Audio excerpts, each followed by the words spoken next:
To my YouTube channel education for all. तो friends, आज हम लोग आ गए हैं एक नए चैप्टर के साथ आप लोगों के सामने। हम लोग कवर कर रहे हैं क्लास 12th की हिस्ट्री, और जो हम लोग आज चैप्टर अपना कवर करने वाले हैं वो है chapter number 9, colonialism and the country sides. So friends, देखते हैं कि कॉलोनियलिज्म होता क्या है। मतलब कि इस वर्ड का मतलब आप लोग समझ रहे हैं क्या होता है कि जब ब्रिटिशर्स जो थे, जब वो आए थे, वो हम पे रूल करते थे, उसी को क्या बोला जाता है, कॉलोनियलिज्म बोला जाता है। तो आप लोग को पता चल गया। और कंट्री साइड का मतलब क्या होता है कि जो रूरल एरिया मीन्स जो विलेज के लोग रहते हैं, टाउन्स की बात नहीं कर रहे हैं, जो विलेज के पीपल रहते हैं उनकी। तो इसका मतलब ये होता है। तो इस चैप्टर में हम यही देखेंगे जो ब्रिटिशर्स के टाइम पे जब वो लोग आए यहाँ पे, तो उन लोगों ने कैसे यहाँ पे अपना रूल किया था और विलेज और टाउन्स पे इसका क्या इफ़ेक्ट था। ये सब हम इस चैप्टर में आज पढ़ेंगे। और इस चैप्टर को बहुत ही मतलब आसानी से पढ़ेंगे। इंटरेस्टिंग है काफ़ी चैप्टर, और बड़ा है, ये सोच के बिल्कुल भी मत डरिए कि ये बड़ा चैप्टर है।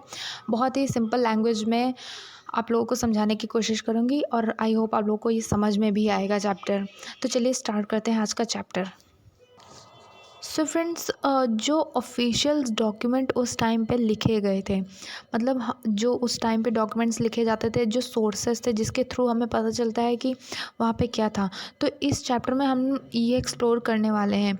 और जब यहाँ पे ईस्ट इंडिया कंपनी आई तो इसने यहाँ अपना सेटलमेंट किया। Bengal and the zamindars. Britishers ने पहले बंगाल में रूल इस्टेब्लिश किया। जब इन्होंने बंगाल में रूल इस्टेब्लिश किया तब इन्होंने कुछ अटैम्प्ट्स किए जो रूरल सोसाइटी है इस पर, कि ये प्री ऑर्डर करते हैं। नए रेवेन्यू सिस्टम इन लोगों ने इस्टेब्लिश किए ताकि वे जो नए रूल्स हैं उन्हें इस्टेब्लिश कर पाएँ। और यहाँ पे जो सेकंड हेडिंग हम लोग की है, ऑक्शन इन बुर्दवान। ऑक्शन का मतलब आप लोग समझ रहे होंगे, जो बोली लगाई जाती है।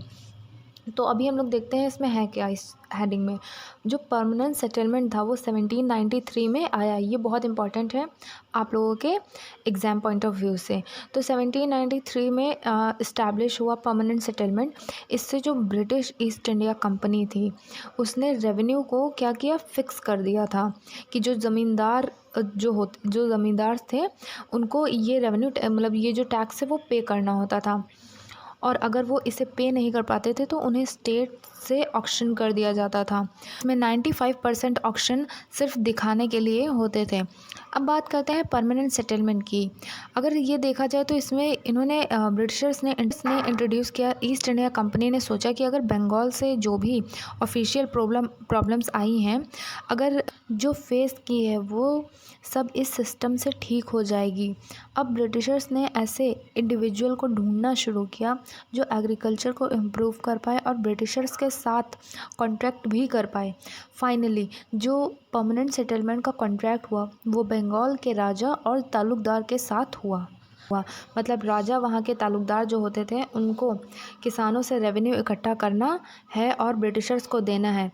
अब ज़मींदार ज़मीन के मालिक नहीं थे, वो एक तरीके से रेवेन्यू कलेक्टर बन गए थे जो स्टेट के थे। और ज़मींदार को किसानों से रेवेन्यू इकट्ठा करना होता था और फिर वो उसे पे करते थे। कुछ अमाउंट को वो अपने पास उन्हें रखना होता था। अगर वो इसे पे नहीं कर पाते थे तो उनकी ज़मीन का ऑक्शन कर दिया जाता था, मतलब उनकी ज़मीन बेच दी जाती थी। अब कोई ज़मींदार क्यों चाहेगा कि उनकी ज़मीन का ऑक्शन कर दिया जाए, मतलब ऐसा क्या रीज़न था जिसकी वजह से ये चीज़ आई। Why zamindars default on the payments. So यहाँ पे देखते हैं कि जो ज़मींदार थे, मतलब ऐसा क्या रीज़न था जिसकी वजह से वो पे नहीं कर पाते थे। उसके काफ़ी सारे रीज़न्स हैं। तो सबसे पहले हम लोग देखते हैं कि उसके प्रॉब्लम्स क्या थी।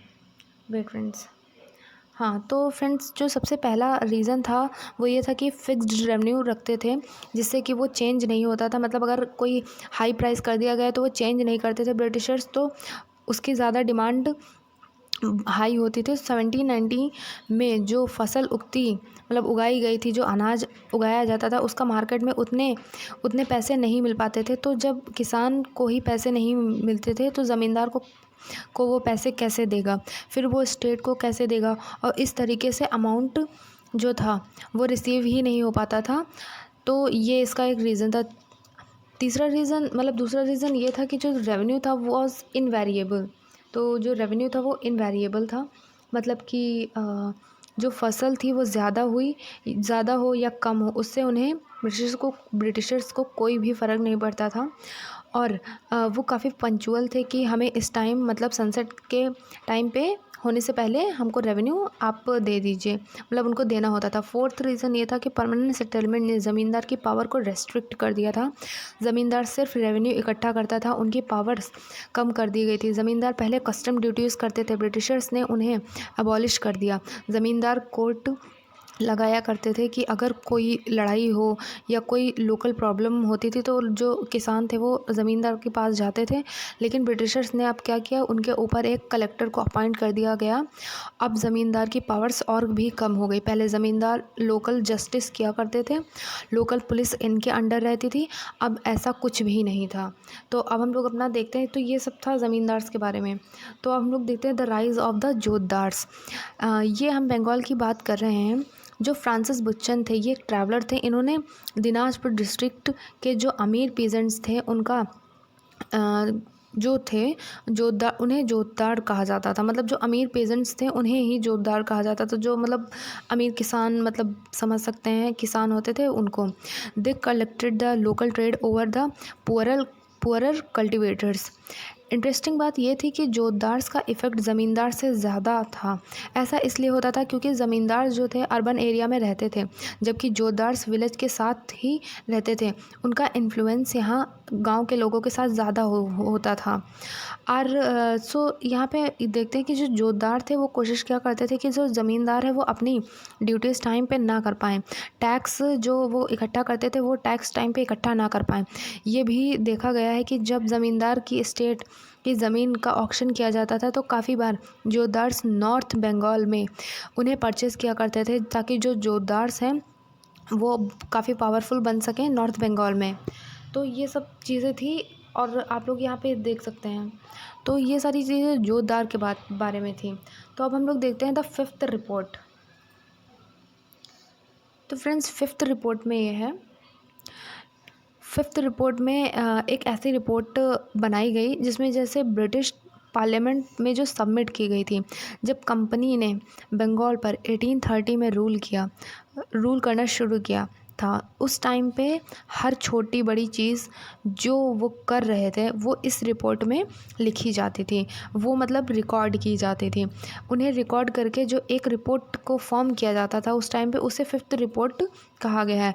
उससे रिलेटेड काफ़ी डिबेट्स हुई ब्रिटिश पार्लियामेंट में, और उससे जो बातें निकल कर आईं, जो दिखावे की सेल होती थी, जो असल में सेल होती थी, उन सब का इसका मतलब एग्ज़ाम्पल इसका एग्ज़ाम्पल इस रिपोर्ट में मतलब दिया गया है।